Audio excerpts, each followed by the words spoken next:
Hello, എല്ലാവർക്കും എൻ്റെ പുതിയൊരു വീഡിയോയിലേക്ക് സ്വാഗതം. ഇന്നൊരു കുഞ്ഞു റെസിപ്പി വീഡിയോ ആണ്. ഒരു മെഴുക്ക് പുരട്ടിയാണ്. അപ്പോൾ അത് നമ്മൾ കോവയ്ക്ക കൊണ്ടാണ് ഉണ്ടാക്കണം.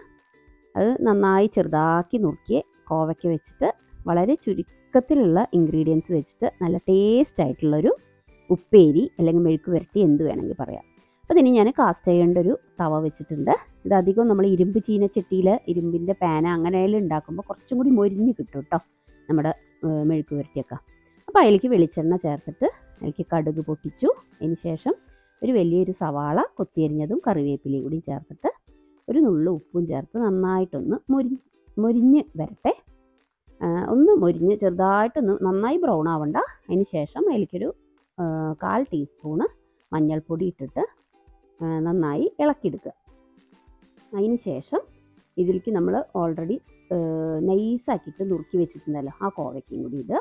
ഞാൻ ഇതിൽ പഴുത്ത കോവയ്ക്കയും പച്ചയും എല്ലാം ചേർത്തിട്ടാണ്. ചിലർ പഴുത്തതൊന്നും ഇടില്ല, ഞാൻ പഴുത്തതും എല്ലാം ചേർക്കലുണ്ട് കേട്ടോ. അതിലേക്ക് വേണ്ട സോൾട്ടും കൂടി ചേർത്തിട്ട് ആദ്യം ഒന്ന് മിക്സാക്കിയതിന് ശേഷം ഒന്ന് നമ്മൾ തീ ഹൈ ആക്കിയിട്ട് വെച്ചിട്ട് ഹൈ ഫ്ലെയിമിൽ തന്നെ ഒരു 2-3 മിനിറ്റ് നന്നായി മിക്സ് ചെയ്തെടുക്കുക. അപ്പോൾ ഇതൊന്ന് നന്നായിട്ട് നമ്മൾ ചിലർ പറയില്ല ഇങ്ങനെ വഴറ്റണ സമയത്ത് നമ്മൾ മെഴുക്ക് പുരട്ടി ആവണ സമയത്ത് വഴുവഴുത്ത വെള്ളം വരുന്നത്, അത് ഇതാണ് ലോ ഫ്ലെയിമിൽ അടച്ചു വെച്ചിട്ടത് വേവിക്കുമ്പോഴാണ് അതിൽ നിന്നുള്ള നീര് വഴുവഴുത്തായിട്ട് വരുന്നത്.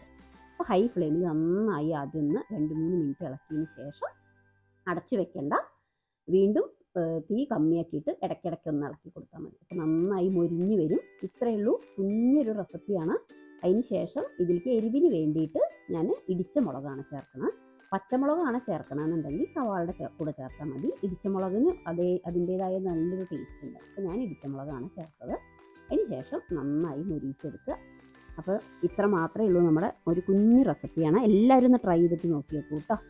അപ്പോൾ ഇനി പുതിയൊരു റെസിപ്പി ആയിട്ട് അടുത്തൊരു വീഡിയോയിൽ വരാം. Okay, thank you.